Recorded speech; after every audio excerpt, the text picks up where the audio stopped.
Hello दोस्तों, नमस्कार। मैं अमितोष पंडित आप सभी का स्वागत करता हूं और आप देख रहे हैं एपी न्यूज। चलिए देखते हैं आज की टॉप 10 न्यूज। अगर आपको ये न्यूज पसंद आता है तो आप ज्यादा से ज्यादा लाइक, शेयर एंड सब्सक्राइब कीजिए, जिससे यूट्यूब ये वीडियो को ज्यादा से ज्यादा लोगों को रिकमेंड करेगी।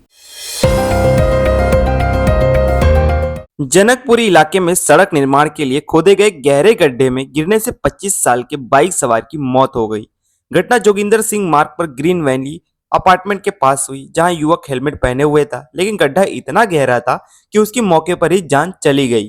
परिजनों ने आरोप लगाया कि देर रात तलाश के बावजूद पुलिस से समय पर जानकारी नहीं मिली और मौके पर कोई चेतावनी बोर्ड या बैरिगेटिंग भी नहीं थी।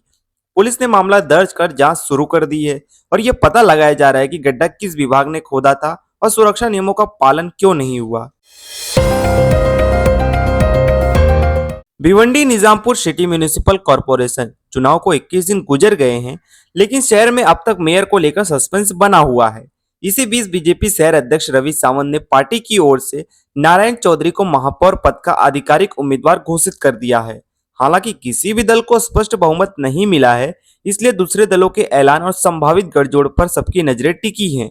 आने वाले दिनों में मेयर की कुर्सी के लिए राजनीतिक हलचल और तेज होने की संभावना बताई गई है। वार्ड नंबर 23 में मेयर पद को लेकर सियासत तेज हो गई है। बीजेपी के घोषित उम्मीदवार नारायण चौधरी पर विरोधियों ने आचार संहिता उल्लंघन और अन्य मामलों को लेकर सवाल उठाते हुए पूरे वार्ड में दोबारा चुनाव कराने की मांग की। शिकायतकर्ताओं का कहना है कि मामला कोर्ट से पहुंच चुका है और फैसला आने पर नगर सेवक पद पर भी प्रभावित हो सकता है। फिलहाल शहर में मेयर कौन बनेगा, इसे लेकर राजनीतिक हलकों में सस्पेंस और चर्चाएं लगातार जारी हैं। भिवंडी में महापौर को लेकर राजनीतिक गतिविधियां तेज हैं। बीजेपी की ओर से कहा गया कि प्रदेश अध्यक्ष रविंद्र चौहान ने नारायण चौधरी के नाम पर मुहर लगा दी है और अधिकृत पत्र पार्टी कार्यालय पहुंच चुका है। हालांकि दूसरे दावेदार सुमित पाटिल के समर्थकों की ओर से भी दावे किए गए, लेकिन पार्टी नेताओं का कहना है कि सभी कार्यकर्ता शीर्ष नेतृत्व के फैसले के साथ खड़े हैं। बीजेपी का दावा है कि सहयोगी दलों और अन्य नगर सेवकों के समर्थन से बहुमत का आंकड़ा उनके पक्ष में जाता दिख रहा है। मध्य प्रदेश में एक व्यक्ति ने कथित भ्रष्टाचार से तंग आकर बीच सड़क पर दस्तावेज फैलाकर विरोध जताया। प्रदर्शन करने वाला मुकेश प्रजापति ने आरोप लगाया कि कई शिकायतों के बावजूद कार्रवाई नहीं हुई और जिम्मेदार अधिकारियों पर संरक्षण का साया है। उन्होंने सीधे मुख्यमंत्री मोहन यादव से हस्तक्षेप की मांग की।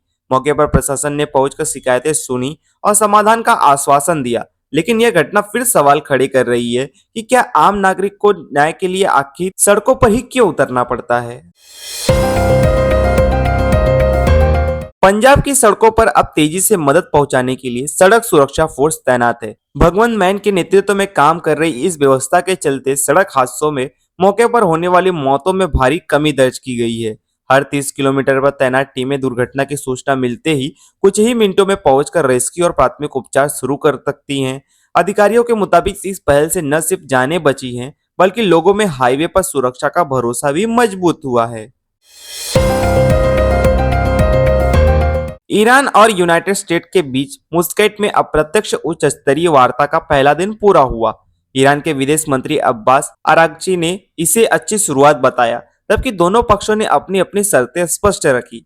अमेरिका यूरेनियम संवर्धन रोकने और क्षेत्रीय गतिविधियों पर सीमाएं चाहता है, वहीं ईरान का कहना है कि वे अपने परमाणु अधिकारों से पीछे नहीं हटेगा और प्राथमिकता प्रतिबंध हटवाना है।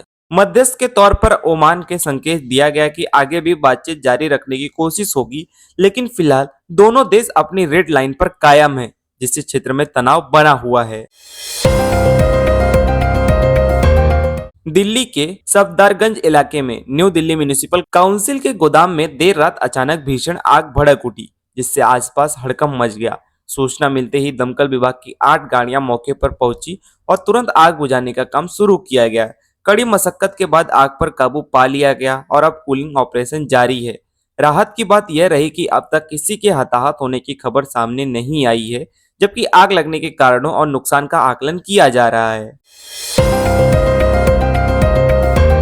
पटना में पुलिस ने पप्पू यादव को एक पुराने मामले में उनके आवास से हिरासत में लिया है।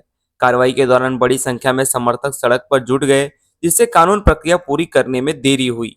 बाद में पुलिस उन्हें मेडिकल जांच के लिए Indira Gandhi institute of medical science लेकर पहुंची। अधिकारियों के मुताबिक जांच के बाद उन्हें अदालत में पेश किया जाएगा और आगे की कार्रवाई न्यायिक प्रक्रिया के तहत होगी।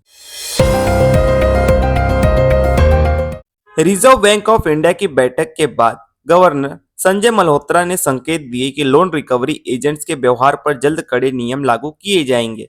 तय समय के बाहर कॉल, धमकी या सार्वजनिक बेइज्जती जैसी हरकतों पर जवाबदेही सीधे बैंकों को होगी। साथ ही डिजिटल पेमेंट धोखाधड़ी के मामलों में ग्राहकों को राहत देने के लिए 25,000 तक मुआवजे का प्रस्ताव भी सामने आया है। वहीं रेपो रेट 5.25% पर स्थिर रखा गया है, यानी फिलहाल ईएमआई में बदलाव नहीं होगा। लेकिन आरबीआई ने साफ किया है कि ग्राहकों की सुरक्षा और पारदर्शिता अब प्राथमिकता रहेगी।